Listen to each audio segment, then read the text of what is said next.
Hello everyone, and welcome to the Intrepid English Podcast. I'm Lorraine, and in today's episode I'm talking to the newest Intrepid English teacher, Kim. We chat about her experience of travelling and teaching English and what it's like to live in the French Alps. Check out the episode notes for links to all of the recommendations from Kim and I hope you enjoyed today's episode.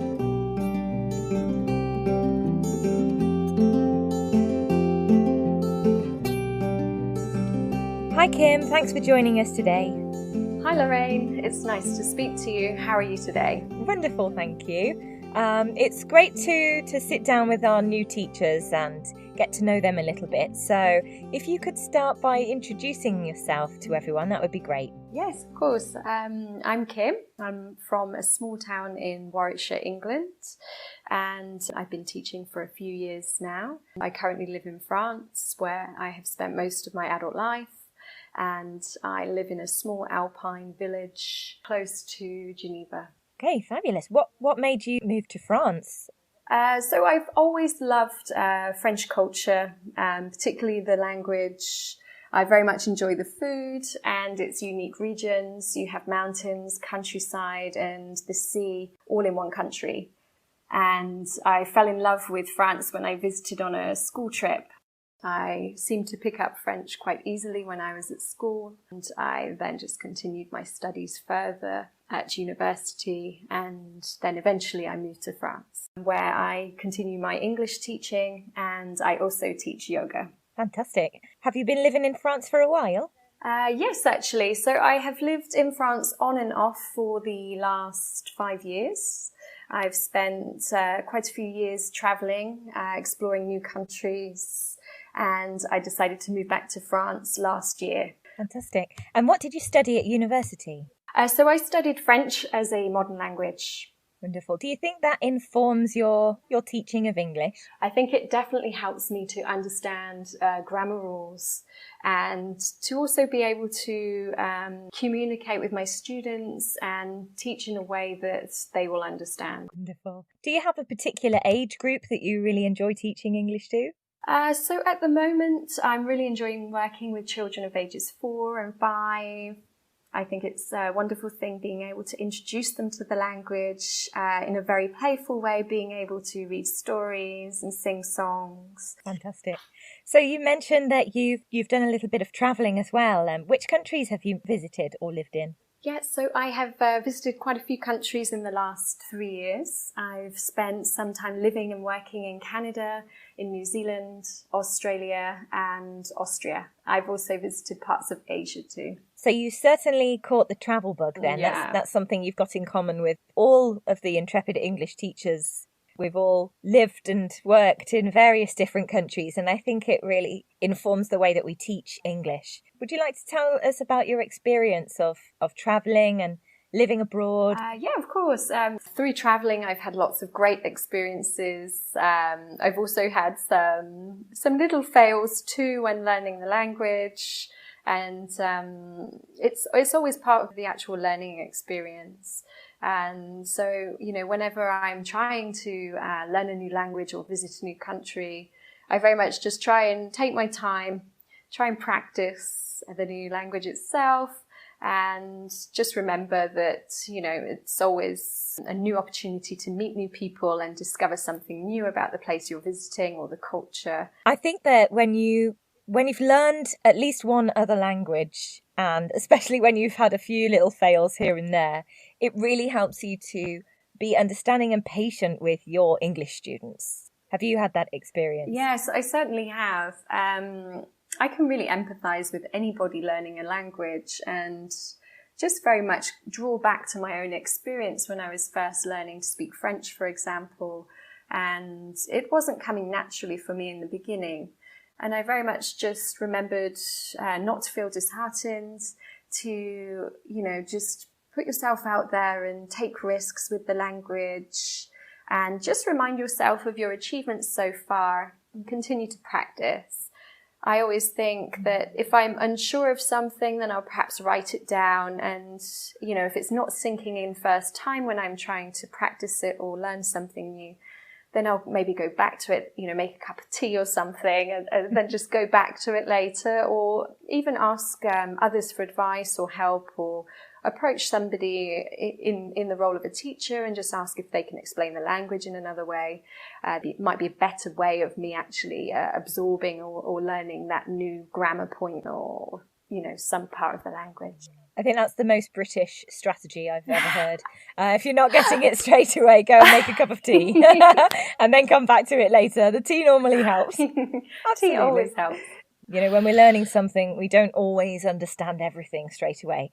It's okay to have some areas which don't click immediately, and you can just go back to them and take your time. But I find that those are the areas that are so satisfying when they finally click, because you've been working hard on them for a while. Normally a grammar rule or something that's quite complicated, and you find yourself using it correctly in a conversation and you think, yes, it was worth all of that effort. Yes, definitely. That's something I wholeheartedly agree with. Yes, if it's a tricky grammar point or pronunciation, then there are always those aha moments when the language really clicks and sinks in. And that's when you can sit and realise how far you have come from the beginning of your language journey. Yeah, exactly. I had a student yesterday who has been with me since the beginning of the year as a beginner. And she had a conversation with me yesterday for almost half an hour. And the joy on her face was just incredible. So I think it's certainly worth taking the time and making the effort. Yes, absolutely. It's practice, patience and perseverance. The 3 Ps. Have you got any other really good pieces of advice for our listeners? I think when starting out with a new language or improving your language skills, I think it would be a good thing to bring in some extra resources, maybe watch some YouTube videos or a TV program or documentary in the language that you're learning, perhaps even tuning into online radio stations, just really hearing the language from as many channels as possible. Can you recommend any podcasts or TV shows? Well, I really enjoy nature documentaries personally, and there are some great nature documentaries via the BBC. And through that, you can tune into some of David Attenborough's work. Is great. He has a really brilliant way of speaking and really pronounces his words properly. And the cinematography in the actual documentaries is excellent. So that would be one of my top suggestions for watching. Absolutely. David Attenborough has the most beautiful voice, doesn't he? If students model their pronunciation on David Attenborough, that's the ideal, really. The other suggestion would be to tune into radio stations. Online you can find many radio stations in English to follow, and through those radio stations you can really get a sense of what's happening in the country, the news, and feel a bit more connected with the country that you're learning the language of. Absolutely. And the BBC, it has the World Service as well, which you can access from anywhere. But if the BBC isn't your kind of thing, then there are so many radio stations online. They're a really, really good source of knowledge. And generally, there are combinations of different accents in each episode.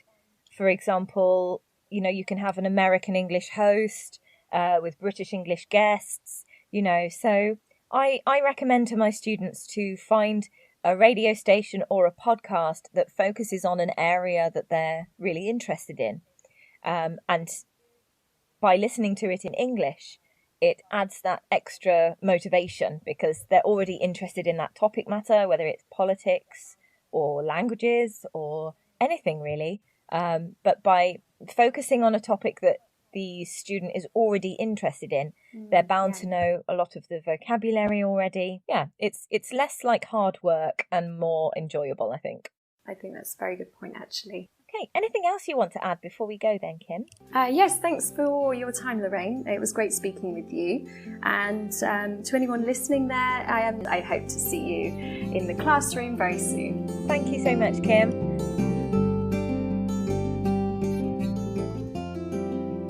Thanks for listening to today's podcast.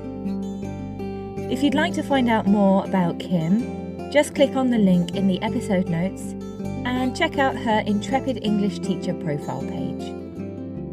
She'd love to hear from you, and you can also book a free trial lesson with Kim to talk about how she can help you to improve your English.